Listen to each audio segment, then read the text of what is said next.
So our family members, A real pleasure, Oh no, thanks, Jake, Yeah. to meet a new film director. It's not an easy journey to No, make, is no, it? it certainly isn't. But I've been a pretty lucky one as far as they go. So. Why don't we start with explaining, describe Robot and Frank. Sure. So Robot and Frank is a movie about Frank, who is a retired ex-jewel thief. He was once one of the premier jewel thieves in the country. He had a family. He didn't take very good care of his kids or his family relationships, and now he lives in a kind of rural town, and he's not taking very good care of himself. His memory's starting to go, and his son does what any good son does in the near future. He gets him a caretaker robot. And at first, Frank hates the robot. It makes him eat healthy and clean up and exercise and all these things. But the main objective of the robot is to find an activity that will keep Frank active and engaged in his life. And What of year course, does this take place? This is the near future. We're calling They this. don't specify. We don't specify now. And of course, the only thing that Frank has ever been active and engaged in is robbery. And the robot sees no problem with this as long as that it's safe enough and it keeps Frank healthy and engaged. So the two of them form this little heist duo in the small town. And problems ensue, of course. So, how did you get involved in this project? So the script is written by my friend Christopher Ford, who I've known since college, and it's actually a feature-length version of a short that he made in film school. And it was about 4 years ago. We were looking around for something to turn into a longer piece of work. We thought that would be a really cool idea to return to. What other prior directorial films have you? Well, it was my first movie, but I've been directing commercials for the last 7 or 8 years, and my company, Park Pictures, this is actually their first feature film as well. They just started a feature division and brought Galt Niederhofer in, who's a producer, has a great track record of getting amazing cast or first-time directors, because I certainly wouldn't know how to do it. And so the timing all just kind of worked out perfectly. Are you free to announce what advertisements that you were part of? It might Sure. be some people's favorites. I don't know that a lot of them are foreign, and some are that I don't. I barely pay attention to commercials. I don't know. I've done some Verizon spots and some Reebok stuff, and I don't know. But Right. When was it in your life when you realized that film was a direction that you wanted to go in, and you wanted to participate as a director? I was 16, and I had always done like acting and music and different kinds of art stuff, and I wasn't very good at any of it. And then I did a summer program at NYU, actually, that high school program, and we made little silly short films. They're terrible, but it was at least the first time that what I made vaguely resembled what I had had in my head before I set out to make it. So I was like, all right, I'll try this. That'll be the thing. Do you have a mentor that you can name that was very instrumental in your development? I think I had great teachers at NYU, and certainly my producers on this film. Galt's made a ton of movies, and also Lance Accord, who owns Park Pictures, who's a cinematographer who I've admired since before I even knew that anyone directed commercials. So they helped immensely, but also just my friends.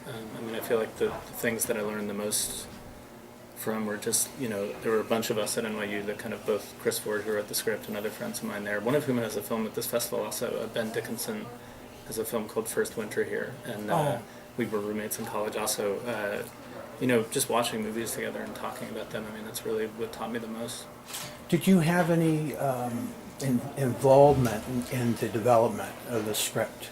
I had some involvement, sure. Mostly just driving Chris crazy, bothering him about different things. But he wrote the whole thing. And this, of course, is before you even had went on set to do anything. Oh yeah, absolutely. Oh, yeah. It took I think the first draft itself took a year of Ford really working hard to figure out how to turn it into a longer piece. So you weren't in the category of David O. Selznick, where every day the script was being changed from time to time. No, I think Ford would have murdered me if I had tried to impose that kind of order on things. Yeah. What type of acting did you do? Oh, we're talking like high school theater. Nothing real to write home about.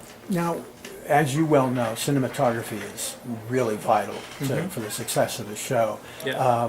Who's the cinematographer for your His film? name is Matthew Lloyd, and he's a good friend of mine now. And Yeah, he just took on the project. I mean, there's not a lot of time to shoot, and he came onto it, I think, maybe a week before we shot. I mean, the whole thing came together very last minute. And just did a great job.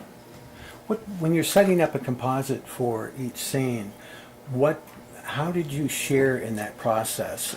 Where does the cinematographer begin and let off, and you pick it up and then? Well, framing's very important to me, but I don't know a thing about lighting. So I mean, it's not that lighting isn't important to me, but it's not something I would ever be able to tell anyone else how to do or what to go about it. And so, that's the sort of traditional division of labor. But I mean, that's not to say that, I mean, Matt and I had long discussions and sometimes arguments about, what the shot structure for the scene should be. And, I mean, a lot of it, on a first film, and when you only have 20 days, I mean, you can have an idea of what you're trying to do, but you're still going to be at the mercy of time and the elements. I mean, you're going to have to wing it every now and then. But I mean, we just tried to watch a lot of Gordon Willis stuff, especially Manhattan and things like that, because we felt like wider frames were just sort of the kind of visual humor of this guy and this robot in these funny situations more than any kind of individual jokes. We thought that that's where a lot of the humor in the movie would come from. Did you ever find yourself having to reshoot an original idea? I mean, I wish if we had had time to, we might have. But no, I think maybe but that one shot. Was a 20-day shoot that you Yeah. did. I mean, that's just phenomenal.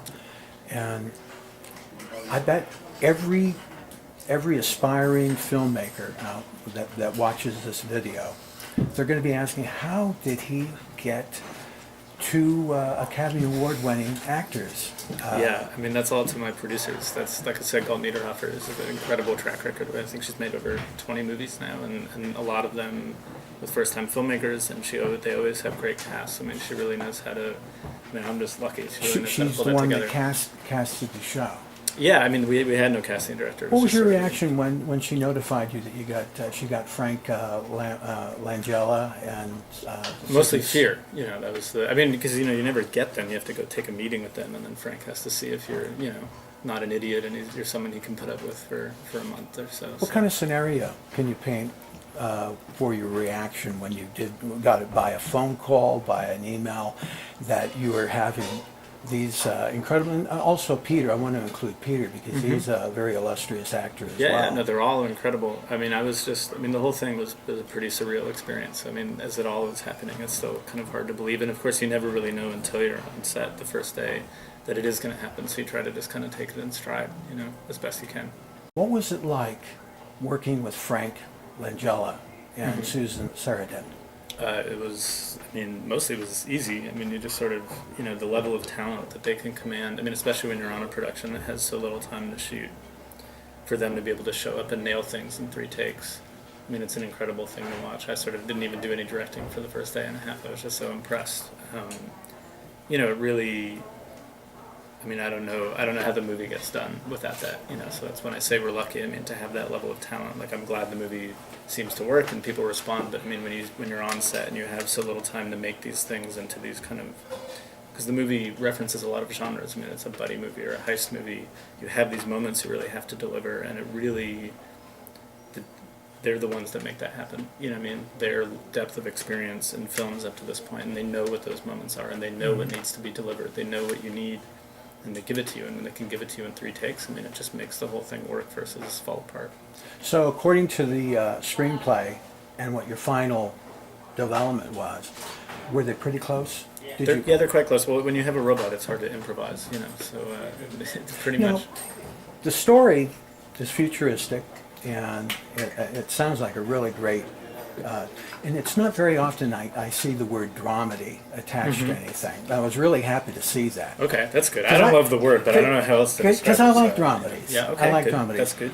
So is there would you be able to share was there any kind of message to this play or to this movie? I don't think there's a message. No? I think that there are definitely a lot of themes that are fun to explore in it that we talk about a lot. About what technology is going to mean in the future, how we're going to relate to it, how we'll interact with it. But we're certainly not trying to say any one thing or the other about it. Hopefully, in the end, it's kind of a buddy movie and a relationship story, and hopefully you take what you will, and people do take very different things from it. So that's that anyone would take anything from it that's a plus for us. So do you already have a future movie that you're going to be working on? Not yet. I mean, Ford and I are talking about a few ideas, but he's busy on a lot of other things, and I'm reading some scripts. But just finishing this one and getting it out there has been kind of a full-time job. So how was it at Sundance? It was overwhelming. I had never been before in any capacity, so it was pretty kind of just bewildering to sort of have been finishing the film a week beforehand and all of a sudden showing it to 1,200 people. It was quite an experience. So is that generating some interest, people contacting you for future projects? Yeah, certainly. I mean, there's been stuff to read, but like I said, most of the time it's just been spent kind of taking care of this one, and there are tweaks you make after Sundance and getting it out there, and the whole schedule and the marketing and the whole thing. So I just have to commend you. I mean, to be involved in a film, a major motion picture with major stars.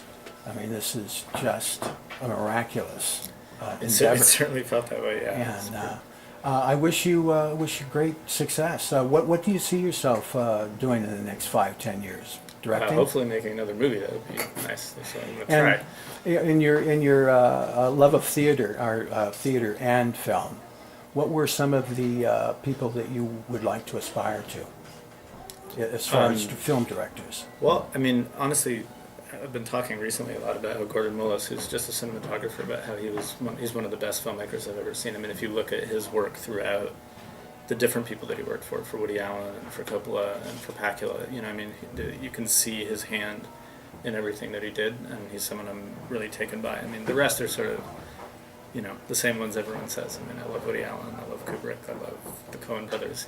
There are plenty of directors to admire out there. So. Oh yeah. Well, Jake, thank you very much. Thank you so much. And I really great appreciate it. success to you.